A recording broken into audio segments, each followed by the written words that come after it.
आज हम गुप्त साम्राज्य के अंदर नगरीय प्रशासन व्यवस्था के बारे में देखते हैं। नगरीय प्रशासन जो व्यवस्था थी वो उसका प्रशासन नगर महापालिकाओं द्वारा किया जाता था। नगर के अंदर जो भी प्रशासनिक व्यवस्था संभालने वाला अधिकारी क्या होता था, मुख्य अधिकारी नगरपति होता था। प्रशासन तो नगर महापालिकाओं द्वारा किया जाता था, लेकिन यहाँ का मुख्य अधिकारी नगरपति होता था। इसे ही पुरपाल या ग्रामीण कहा जाता था। और जूनागढ़ अभिलेख में हमें चक्रपालित नामक व्यक्ति का उल्लेख मिलता है, जो गिरनार नगर के पुरपाल बताए जाते हैं। इसमें जो नगरीय प्रशासन था, इसकी समितियों को पौर कहा जाता था। जो भी समितियां बनती थी उन्हें पौर कहा जाता था। यदि केंद्रीय प्रशासन या केंद्रीय शासन की बात करें, गुप्त साम्राज्य के अंदर सर्वोच्च शक्ति राजा के हाथ में होती थी। यानी कि सर्वोच्च शक्ति का जो स्रोत होता था वो राजा होता था। और राजा के अंदर ही न्यायपालिका, कार्यपालिका और सैन्य मामलों का ये प्रधान होता था। सैन्य मामलों का, कार्यपालिका और न्यायपालिका का प्रधान राजा होता था। लेकिन ध्यान रखना, कानून बनाने का अधिकार राजा को नहीं होता था। यानी कि राजा विधायिका का काम नहीं करता था, सिर्फ कार्यपालिका, न्यायपालिका और सैन्य मामलों का प्रधान होता था। इसलिए इसे धर्म प्रवर्तक माना जाता था। राजा क्या था? धर्म प्रवर्तक था, यानी कि कानून का पालक था। कानून बनाने का कार्य नहीं करता था, लेकिन कानून का पालक राजा को कहा जाता था। इसकी सहायता के लिए मंत्री परिषद होती थी। राजा की सहायता करने के लिए मंत्री परिषद होती थी। और मंत्री परिषद को राज्यसभा कहा जाता था, जिसका उल्लेख हमें पर्याय प्रशस्ति के अंदर मिलती है। और जो राज्यसभा थी, इसके सदस्यों को शम्य कहा जाता था। और शम्य अलग अलग विभागों की देखभाल करते थे। ऐसे ही हमें समुद्रगुप्त के पर्याय प्रशस्ति से हरिसेन के बारे में पता चलता है कि हरिसेन कुमारामात्य, महादंडनायक और संधि विग्रही था। यानी कि इससे पता चलता है कि एक व्यक्ति कई विभागों का अधिकारी हो सकता था। जैसे हरिसेन एक समय में 3 विभागों की देखभाल करता था। नौकरशाही को अमात्य कहा जाता था, जो कि ब्राह्मणों के लिए सुरक्षित पद होता था। अमात्य ब्राह्मणों के लिए सुरक्षित होता था, लेकिन कई जगह हमें अन्य वर्गों के लोगों की भी नियुक्ति यहाँ पर दिखाई मिलती है। अधिकारियों का पद वर्षानुगत होता था और वेतन के रूप में नगद रूप से भूमि दी जाती थी। ये ध्यान रखना, यहाँ पर नगद का नहीं था, ज्यादातर भूमि दी जाती थी। उसके बाद देखते हैं कि गुप्तकालीन अधिकारी थे जो, वो कौन कौन से अधिकारी किस किस विभाग से संबंधित थे। जैसे महासेनापति, ये सेना का सर्वोच्च अधिकारी होता था। रणभाण्डारिक, ये सेना की आवश्यकताओं की पूर्ति करने वाला अधिकारी होता था। यानी कि सैन्य अधिकारियों को जो भी सामान की आवश्यकता होती है उसकी पूर्ति करने वाला अधिकारी रणभाण्डारिक होता था। महाबलाधिकृत, ये सैनिक अधिकारी होता था। जो भी सैनिक होते हैं उनकी मैनेजमेंट पर ध्यान रखता था। दंडपाशिक, पुलिस विभाग का प्रधान होता था, जो नगर के अंदर शांति स्थापित करने का काम करता था। महादंडनायक, ये युद्ध व न्याय विभाग का देखरेख करने वाला व्यक्ति होता था। महासंधि विग्रही, युद्ध व शांति का प्रधान होता था। विनय स्थिति स्थापक, शांति व्यवस्था का प्रधान अधिकारी होता था, ताकि राज्य के अंदर शासन व्यवस्था के साथ शांति स्थापित की जा सके।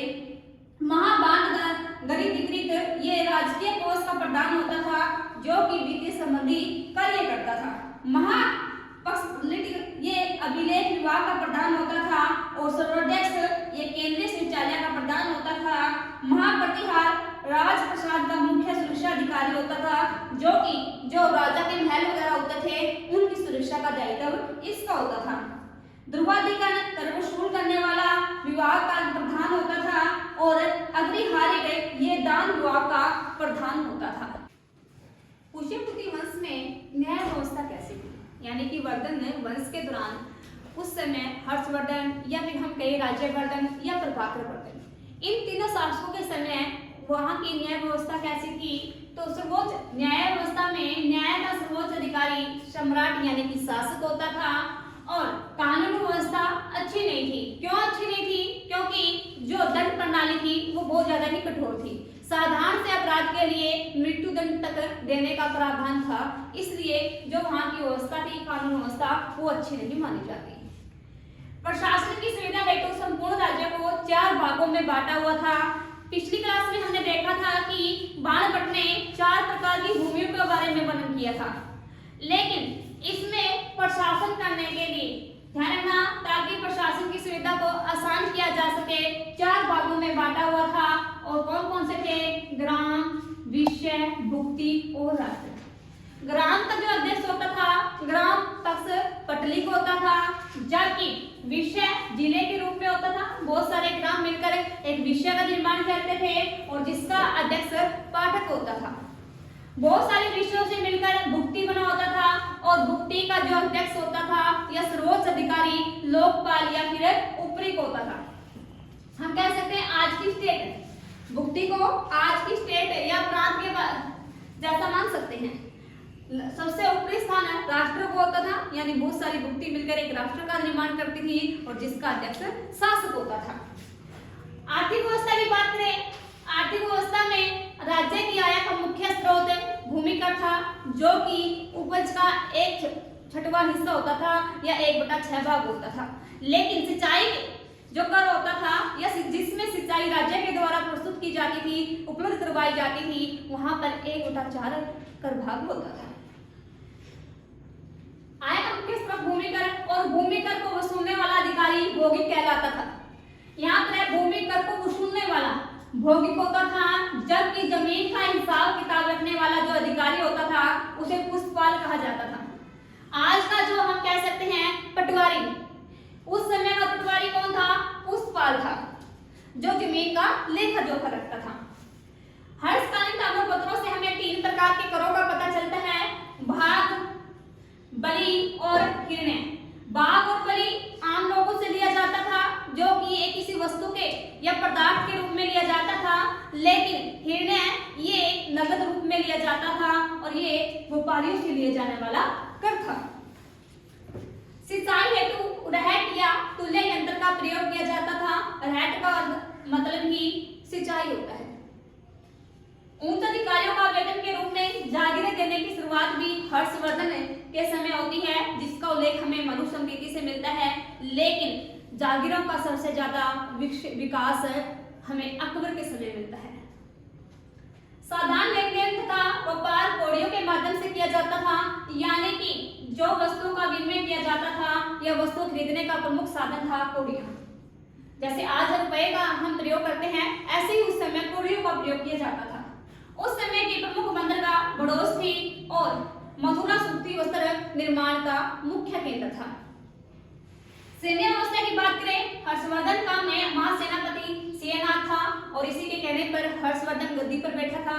और इस समय जो हर्षकालीन कुछ अधिकारी थे, उन अधिकारियों को क्या कहा जाता था? जैसे महाबलाधिकृत सेना अध्यक्ष या सर्वोच्च सेनापति को कहा जाता था। सर्वोच्च सेनापति भी इसी में लिख सकते हो।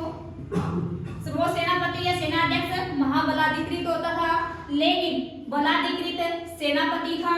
महासंधि विग्रहाधिकृत ये शांति या युद्ध से संबंधित अधिकारी होता था, जो युद्ध की घोषणा करनी है या शांति की घोषणा करनी है, इसी अधिकारी के द्वारा की जाती थी।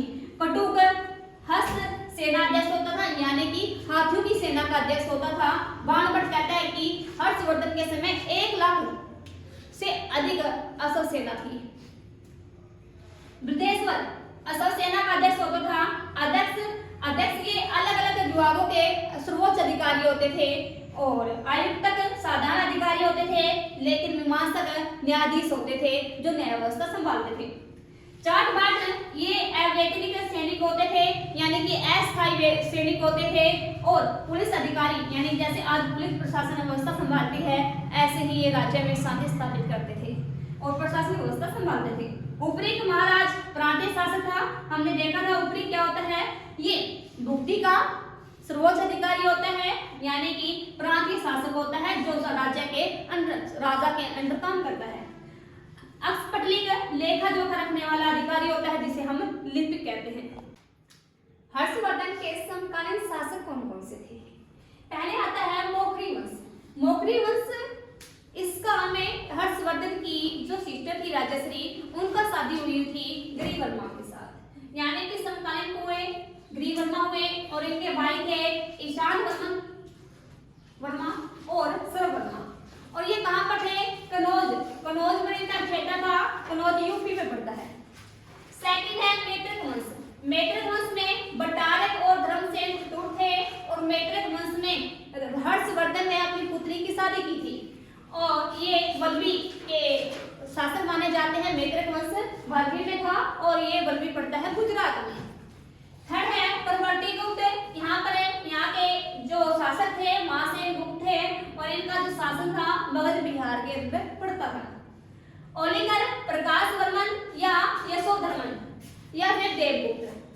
देवगुप्त वही था जिसकी हत्या राज्यवर्धन ने की थी और ये मालवा में शासन करता था एमपी के अंदर।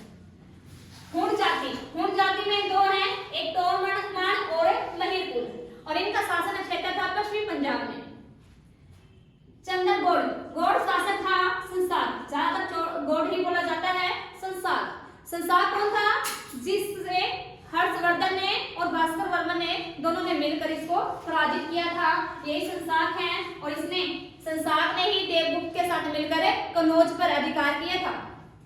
ये कहाँ का शासक था? बंगाल का। वर्मन वंश। वर्मन वंश का जो इसमें भास्कर वर्मन था जो कि हर्षवर्धन का मित्र था और ये कामरूप का शासक था और असम को ही कामरूप कहा जाता था, असम के केंद्रीय भाग को बिल्कुल। बदामी के चालुक्य वंश का पुलकेशिन द्वितीय था और पुलकेशिन द्वितीय के साथ हर्षवर्धन का नर्मदा नदी के किनारे युद्ध होता है जिसमें हर्षवर्धन की हार होती है और ये कर्नाटक वाले क्षेत्र में शासन करते थे और नर्मदा नदी को इन दोनों ने अपनी सीमा निर्धारित की।